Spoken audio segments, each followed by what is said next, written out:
Tony and Clarice Accardo and their children lived in a sprawling River Forest, Illinois, mansion at 915 Franklin Street from 1951 to 1963.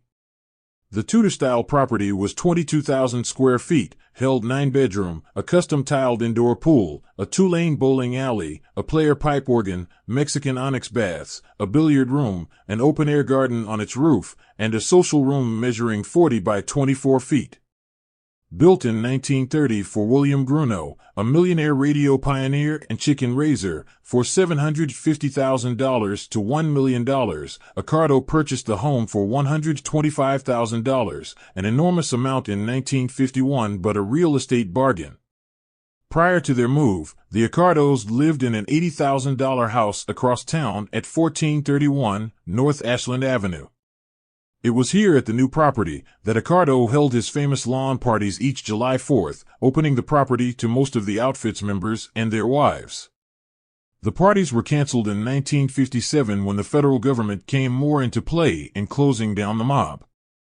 After selling the property in 1963 for about $200,000, or $190,000 below its asking price, Accardo and wife briefly lived in the 4-room apartment above the garage before moving in February 1964 to a new, 16-room, 9,500 square foot ranch, built for $100,000 to $160,000, at 1407 North Ashland in River Forest.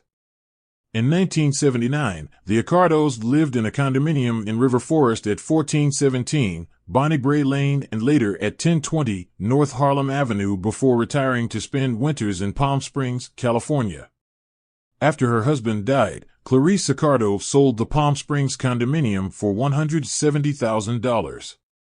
Tony Accardo's last home was on the 22.7-acre Barrington Hills estate called Willowgate, owned by his son-in-law, Ernest Q. Moreau, a union president.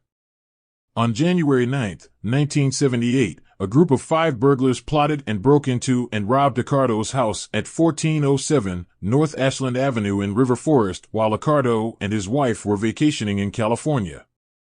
The break-in was discovered by Accardo's handyman, 75-year-old Mike Volpe, who promptly called Accardo in California, although the local police were never called. Accardo launched his own investigation and soon learned that Volpe had played a hand in the burglary and let the robbers into the property. The theory pushed by the media was that Accardo, who was worth hundreds of millions of dollars, kept piles of getaway cash in a walk-in vault in the basement of the house. Volpe disappeared shortly after Accardo's return. His body has never been found. Over the next 18 months the trail led to a crook named Vince Moretti was found, frozen, on February 4, 1978, in the back of a Cadillac in Stickney Township.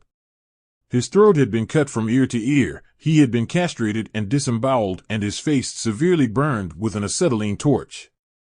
Frozen to him was Donnie Swanson. Like Moretti, his throat was slashed. Moretti was the burglary crew's fence. Donnie Swanson had nothing to do with the Accardo robbery and simply happened to be in the wrong place at the wrong time. On February 20th, Johnny Mandel, the electronic expert who was supposed to have beaten the sophisticated alarm system at Accardo's home, was found with his throat cut. He was found in the trunk of his 1971 Oldsmobile on the south side. Prior to his murder, in December 1977, Mandel and a small crew burglarized an upscale jewelry store in the Loop. They got away with around $1 million in cash and jewelry. A bookie named Harry Levinson and a friend of Accardo's owned this store. Levinson called Accardo and asked for his help. Accardo found that Anthony Spilotro knew who did the score. Though Spilotro was living in Las Vegas, he was fencing jewelry and kept his feelers out to know who was doing what in Chicago. Spilotro learned that Mandel was responsible and told Accardo. Accardo sent word to Mandel to return the loot, and he grudgingly complied. Johnny McDonald, another member of the burglary crew, had his throat slit ear to ear and shot in the head and neck, as did Bobby Hertogs, another member of the crew. On January 20th, 5 days after the discovery of Mendel's body, a passerby called the police to report a dead body. It was another burglar named Bernie Ryan. Someone had slashed his throat from ear to ear and shot him 4 times. Police searching the crime scene around his body found a police scanner. Shortly after, on February 2nd, Steve Garcia was found in the trunk of a car at the Sheraton Hotel next to O'Hare Airport. His throat had also been slashed from ear to ear. Accardo had the men who murdered the burglars murdered because they could lead the police back to him.